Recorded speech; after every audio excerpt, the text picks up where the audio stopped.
YouTube, this is Frugal, and this is a belated Frooglesim news for today, Monday, June 19th. It didn't happen this weekend because of Father's Day. First up, Turbulent Designs talked about the future.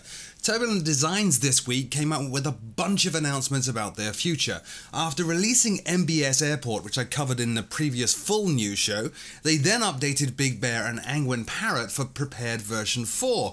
They followed that, however, to announce that the upcoming Idaho Falls Airport will be the last to cover FSX as well as Prepared versions 1, 2 or 3.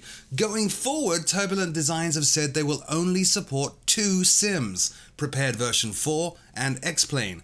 They are not yet at the point where they can show screenshots of the X-Plane projects. They have said that they will have more news coming in the following months. Big news though, as yet another key developer from FSX here dumping that platform in favor of just Lockheed Martin's and Laminar's.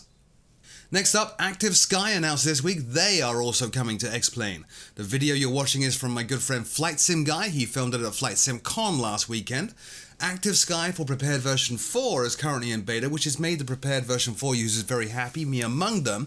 After covering that though in Hi-Fi's FlightSimCon announcement, they then announced an X-Plane version will be released within 6 months or so. It's too early at this point to show the product itself, but the team weren't even sure they were actually even going to be able to pull it off within X-Plane. They say they have made some incredible breakthroughs recently though, and were at last happy to announce ActiveSky for X-Plane. Also, they are planning to release ActiveSky for all major sim platforms following the X-Plane release. They're just waiting for SDKs. That presumably means, of course, Flight Sim World and perhaps even Aerofly FS2. You can see the full set of announcements from a bunch of companies made at FlightSimCon over at FlightSim Guy's channel. It is linked in the show notes below. Go and take a look at his video, give him a like and a subscribe to say thank you. Next up, OrbX recently released Innsbruck for Aerofly FS2. OrbX recently released the first of their scenery projects for Aerofly FS2, the phenomenal Innsbruck. It has the largest scenery coverage of any airport from OrbX ever, covering 2,500 square kilometers of scenery at resolutions of 1 meter, 60 centimeters and 30 centimeters per pixel. The scenery includes more than 160 visual landmarks for the VFR pilots, as well as animated train traffic, and the nearby city is also modeled in incredible detail. The scenery package has also been optimized to fit well within a high-performing environment like Aerofly's FS2. It looks absolutely spectacular with tons of detail never before seen in a consumer flight simulator. The price is $39.95 Australian, but existing Innsbruck customers on FSX and Prepared can get a 40% discount. The update is also installable from FTX Central. The second OrbX announcement is that they released Meigs Field, again for Aerofly FS2.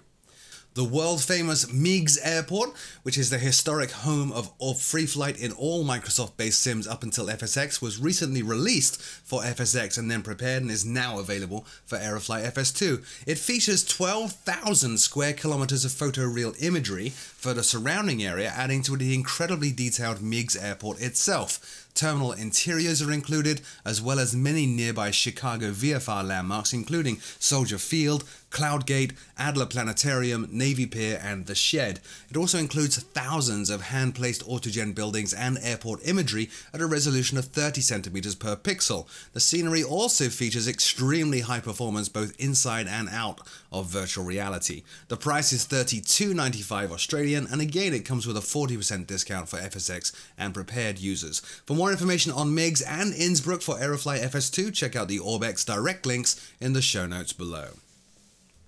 Next up, over in the world of X-Plane, Icarus Key West. X-Aviation this week published Key West from Icarus simulations in collaboration with Latin VFR. This is actually a conversion of Latin VFR's FSX and Prepared Key West scenery. It weighs in at 1 gigabyte to download and features a highly detailed rendition of the southernmost airport in the United States, featuring detailed terminals and airport objects, and includes HDR lighting and custom day and night textures. I don't have any more information than that. That's all X-Aviation have on their website at the moment. However, the scenery is available for both X-Plane 10 and 11 and cost just $19.95. More information if you want to check it out at the X-Aviation link in the show notes below. Next up, news about DCS World. Eagle Dynamics last week at E3 2017, in partnership with Thrustmaster, teamed up to show off 2 very exciting and long-awaited products. First up, the DCS FA-18C Hornet. This has been a long time coming and some years in development, and it of course models the iconic US Navy interceptor in exacting detail within DCS world. Alongside this though, Thrustmaster also showed off their new Thrustmaster Hornet stick. Now this is a new stick for their incredible Warthog HOTAS unit. When the Warthog was first introduced, a dual development in many ways also between Ego Dynamics and Thrustmaster back then, Thrustmaster mentioned that the stick would be interchangeable, and now at long last it looks like that promise is about to be fulfilled. No idea of a price or availability for the stick or the aircraft just yet. By all accounts though, the single hands-on mission in the Hornet that was showcased at E3 was extremely well received. You can see that in the video running below. Stay tuned for more information as soon as I have it, but I do understand that the Hornet is going to enter pre-sale fairly soon. And finally this week, news from Virtual Call with their CRJ. Virtual Call this week released their CRJ series pack for FSX and Prepared.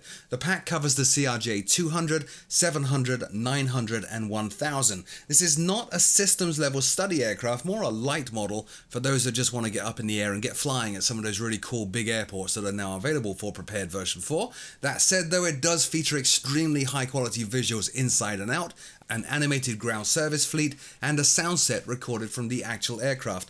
Virtual Call's CRJ ships also with a ton of liveries covering most of the world's operators and is available for all versions of FSX as well as all versions of Prepared, including of course version 4 for €22.25. More information at the simmarket.com link in the show notes below. As I said at the beginning, apologies for the late show this week. It was Father's Day, so I took the weekend off to spend it with my family. I will get back on schedule next week. Until then though, my name is Frugal. Thank you so much for watching, and I'll see you all very soon.